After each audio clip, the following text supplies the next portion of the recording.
For a lot of the time I've known the Lord, I've been a worship leader. And some of you might not know what that is because it sounds a little crazy if you're not in church or a church person, but there's usually music in a church service and then a person who will lead the songs, encourage people, and just try to help people connect to the presence of God through singing. There was a moment in my early 30s, like besides my own crash and burn of doing things without the Lord and then coming to know the Lord and being saved.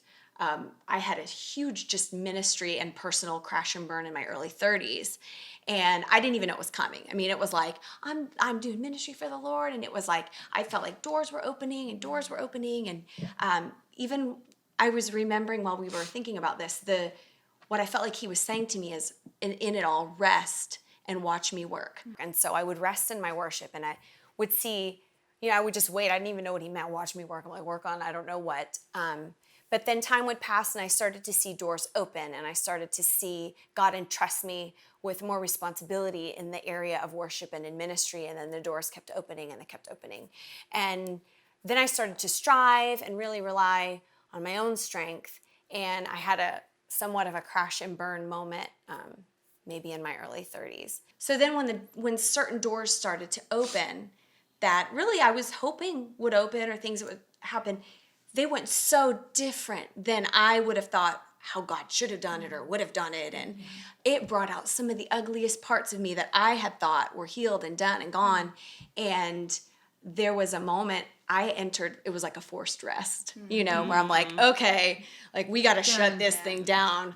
And it caused me to draw right back into God and really reassess what was going on in my life. And the Lord said to me, I only want you to read the word.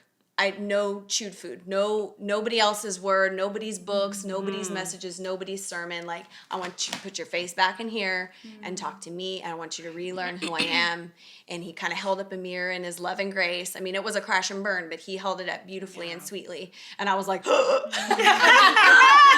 I'm resting. Like, I ain't even getting out of the house right now. And it was just a sifting, restful, beautiful, brutal, lovely time that I'm thankful for, but not during that season was I thankful. One of the beautiful things that came out of that season was that here I was as this worship leader, leading people into the presence of God, loving him, loving it, and really thinking that was like the ceiling, like that's where we're here.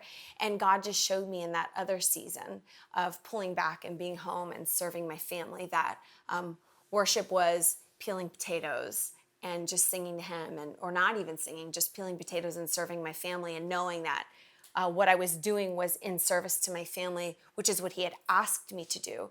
So it became service unto him. So something as mundane, and actually I hate cooking and I don't like peeling potatoes. So it really was like this, I'm like, like, this striver wanting to achieve all the things person, like has no idea what they're doing, and I'm peeling potatoes. I don't know what I'm doing with my life. And I'm like, and all of a sudden I just felt compelled to worship. And I remember in that moment, God saying, I am so pleased. This is worship. You wanted to know what worship is, and this is worship. So there are those little micro rests. And I think if I would have I don't know, I think it was the way God wanted it to be because I needed to sift those things out. But that beginning word was rest and watch me work. And I really do think that's really all he asks. And it's really so simple, but we make that very complicated. And we add our own ideas of the way things should be on top of, God's probably doing it this way. This is the way he does things. And, And in that same season, I had a baby and I was home, and it's chaotic. I'm homeschooling, I have a baby, I have another little one, and I'm trying to do all of that and also just grieve the death of a dream. And under the high chair became my altar. And my daughter, Carmen, sorry, Carmen, I'm telling on you, but she was a screamer. She has a very loud voice, and I love it now, but when she was 1.5, I did not love it.